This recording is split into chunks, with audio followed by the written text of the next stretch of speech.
বন্দে পুরুষোত্তমম। সকলকে আমার আনন্দিত জয়গুরু। আজ ইষ্টকথায় আমরা আলোচনা করব হবিষান্ন নিয়ে।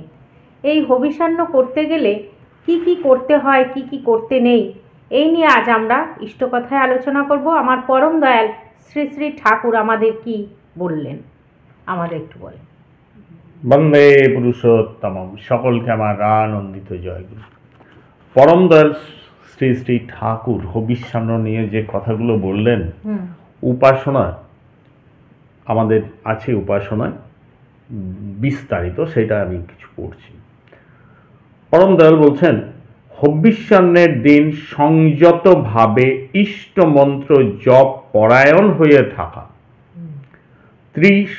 সন্ধ্যা স্নান করা, বৃথা বাক্যালাপ বর্জন এবং মধ্যাহ্নে হবিষান্ন গ্রহণ করাই বিধি। তাহলে এই কথাগুলো কিন্তু মনে রাখতে হবে।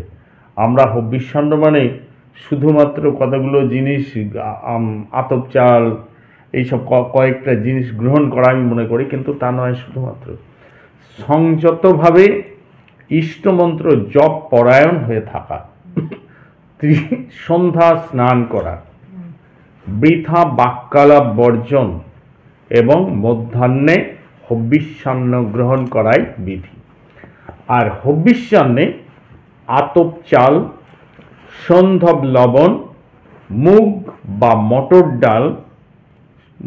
মটর ডাল সিদ্ধ, তিল বাটা, কাঁচা কলা সিদ্ধ, পাকা কলা, ঘৃত, আম, দুধ, জব, হরিতকি ও আমলকি গ্রহণ করা যায় হবিষান্নে। তাহলে তিনি এই জিনিসগুলো বললেন যেগুলো গ্রহণ করা যায়। কি কি? আতপ চাল, সন্ধব লবণ, মুগ বা মটর ডাল সিদ্ধ, তিল বাটা, কাঁচা কলা সিদ্ধ, পাকা কলা, ঘৃত, আম, দুধ, জব, হরিতকি ও আমলকি গ্রহণ করা যায়। দিনের একবার পরিমিতভাবে বিধিমতো হবিষান্ন গ্রহণ করিতে হবে, দিনে একবার। এবং তাহা ছাড়া নেহাত তৃষ্ণা বোধ করিলে অপারগপক্ষে জল গ্রহণ করিতে পারা যায়। তা পরম দয়াল শ্রী শ্রী ঠাকুর এই জিনিসগুলোর কথা বললেন, কিন্তু যেগুলো গ্রহণ করা যায় কিনা। এই প্রসঙ্গে আর একটা প্রশ্ন চলে আসে। অনেকে বলেন যে আলু সিদ্ধ, হ্যাঁ, শ্রী শ্রী ঠাকুর কিন্তু এই আলু সিদ্ধের কথা অনেক হবিষান্ন আছে যে আলু সিদ্ধ অন্য জায়গায় খায়, সেটা কোনো কথা না। কিন্তু আমাদের পরম দয়াল শ্রী শ্রী ঠাকুর যে বিধানগুলো দিলেন, যে জিনিসগুলোর নাম বললেন, এইগুলো গ্রহণ করলেই তো যথেষ্ট। আবার একটা অতিরিক্ত করার প্রয়োজনটা কি আছে? তিনি যা যা বললেন এই জিনিসগুলো নিলেই তো হলো, অন্যগুলোর আমার নেওয়া প্রয়োজন কি আছে? একদিনই তো করছি, এটা তো আর রেগুলার না। তাহলে অন্য জিনিস আমি এর ভিতরে আবার নিয়ে আসবো, ওটা কেন? না নিয়ে আসাটাই বাঞ্ছনীয়। আমার মনে হয় অন্য জিনিসগুলো না নিয়ে আসাটাই ভালো। এই প্রসঙ্গে আরও একটা প্রশ্ন চলে আসে। এই যে হবিষান্নের সঙ্গে অনেকে এই কথাটা বলেন, পরম দয়ালকে প্রশ্ন করছেন, হবিষান্নের সঙ্গে দুধ, কলা, গুড় খাওয়া কি কম্পালসারি? হ্যাঁ, এগুলো কি খেতেই হবে? শ্রী ঠাকুর বল, অনেকে বলে যে এই জিনিসগুলো লাগবেই, না হলে হবিষান্ন হবে না, এই কথাটাও শুনেছি। কিন্তু শ্রী শ্রী ঠাকুর কি বলছেন দেখুন। শ্রী শ্রী ঠাকুর বলছেন, কম্পালসারি বা আবশ্যিক বলে কথা নয়। এগুলো যে লাগবে এটা কোনো কম্পালসারি নয়। প্রধান কথা হলো স্বাস্থ্য। হজম হলে খাবে, না হলে খাবে না।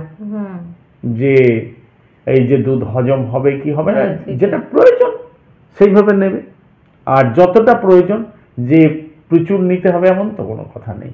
তবে এই জিনিসগুলো গ্রহণ করা যায়, এর মধ্যে এটা যে থাকতেই হবে এমন কোনো কথা নেই। কাঁচা কলা পাওয়া গেল না, বা আমলকি সবগুলো লাগবে তো এমন কোনো কথা নেই। আরে সবগুলো লাগবে এমনও তো কোনো কথা নেই।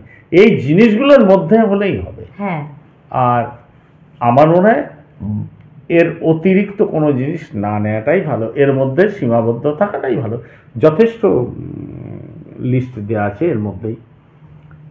শ্রী শ্রী ঠাকুর বলছেন, খেলে যে দোষ হবে তা নয়, আবার না খেলে যে চলবে না তাও নয়। আতপ চালে অনেক সময় কোষ্ঠ কাঠিন্য হয়, তখন সহ্য মতো দুধের মাত্রা একটু বাড়িয়ে দিতে হয়।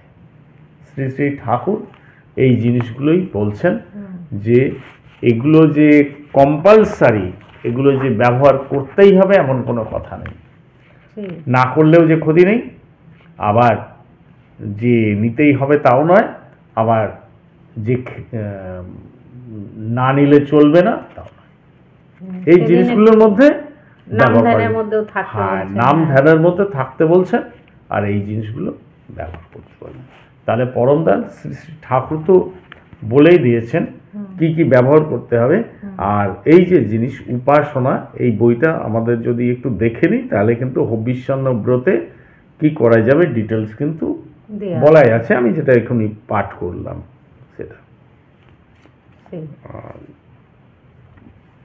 আমাদের যাজন বৃথা বাক্যলাপ না করে যাজন কার্যে ব্যস্ত থাকাই ভালো। একদিন সবসময় যাজন করতে হয়। আমরা যদি কেউ মনে করলো যে সপ্তাহে একদিন হবিষ্যান্ন করবো, এটা কি করা যায়? আর সপ্তাহে একদিন হবিষ্যান্ন করবে সেটা করাই যায়, সেটা তো বলাই আছে যে খাওয়ার বিধির মধ্যে হবিষ্যান্নে যে খাবার আমরা খাই সেটা কিন্তু সবচেয়ে বেশি পুষ্টিদায়ক খাবার। এই জিনিসগুলো এভাবে তো গ্রহণ করাই যেতে পারে, সপ্তাহে বা মাসে মাঝে মাঝে এগুলো যে করতেই হবে এমন কোনো কথা নেই। যে বিশেষ আখের গুড়ের বদলে যদি কেউ বাতাসা নেয়, এই যে জিনিসগুলোর কথা বলেছে এই জিনিসগুলোর মধ্যেই সীমাবদ্ধ থাকাটা ভালো। এর বাইরে যাওয়ার প্রয়োজনীয়তাটা কি আছে? একদিন যখন করছে তখন তো এই যে লিস্ট আছে এটাই তো যথেষ্ট, এর বাইরে যাওয়া তো কোনো প্রয়োজন নেই। ঠিক আছে, জয় গুরু। জয় গুরু। আজ আমরা জেনে নিলাম এই যে সামনে আমাদের হবিষ্যান্ন, আমাদের কি কি করতে হবে, কি কি করণীয়, কি কি খেতে হবে, কি কি লাগবে, এগুলো যে আমাদের বাধ্যতামূলক আছে সেটাও তিনি বলে দিলেন যে খেলেও কোনো ইয়ে হয় না, না খেলেও কিছু যায় আসে না, যার যেটা হজম হবে সে সেরমভাবে খাবে। আপনারা সবাই ভালো থাকবেন, সুস্থ থাকবেন, পরম দয়ালকে নিয়ে আনন্দে থাকবেন। জয় গুরু। বন্দে পুরুষোত্তম।